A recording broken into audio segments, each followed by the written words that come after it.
Ooh, this one is a little challenging. Chapter 4 discussion. Excuse me.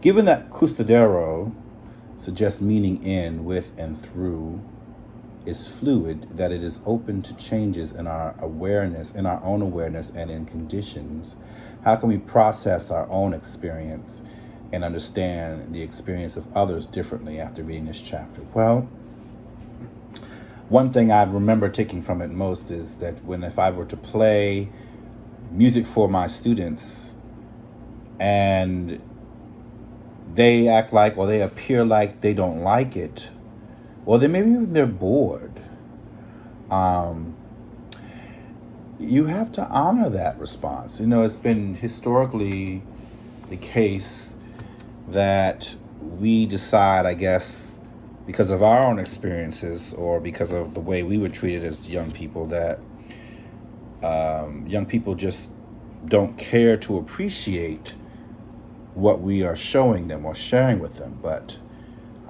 their responses are valid and they are informing. So to observe the undesired response to maybe our playing some piece for them that they don't like, it's an opportunity to learn more about that student. And of course, we'll never be able to know everything about them, as we never will, even if we were together all our lives. But especially just in a classroom setting and with many other people in the classroom, you can only learn what you can in the time and according to the parameters a classroom allows. But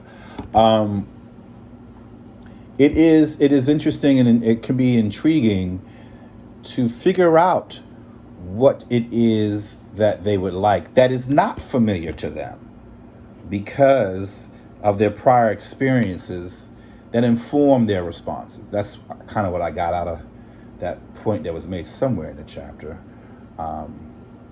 And understand the experience of others differently after reading. How can we process our own experience? Oh, well, yeah. So I was looking for answers while reading of why I'm sometimes unmotivated to practice or unmotivated to listen to music after. And I keep telling people it's because I teach all day long music, but there are a lot of times when I don't want to hear any music. And I'm a musician, and I was wondering what that is about, and it could be that I just need a break from sound, but my own experience is evolving like everyone else's. I think it's not going to stay the same like the rest of me. It's all growing, and I just need to take probably a more reflective look in the moment, with and through, with and through the moment, and in the moment, or in my response to music and its meaning, and accept it for what it is at that moment, and not having to it, not believing it must always be that same take or that I must always have the same meaning. I could come back tomorrow, listen to the same piece of music, and the meaning has changed, and that is okay.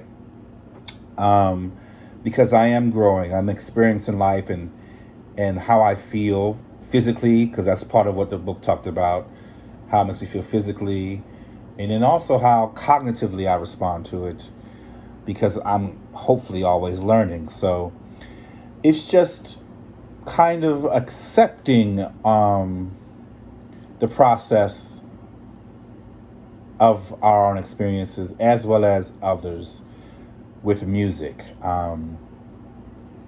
It's interesting, and it causes me to have to work a little harder to be open when I'm exposed to other music.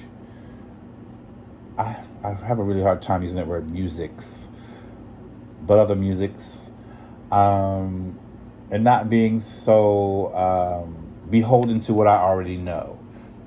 I think that's my reply to that challenging question for chapter 4 discussion. Thank you.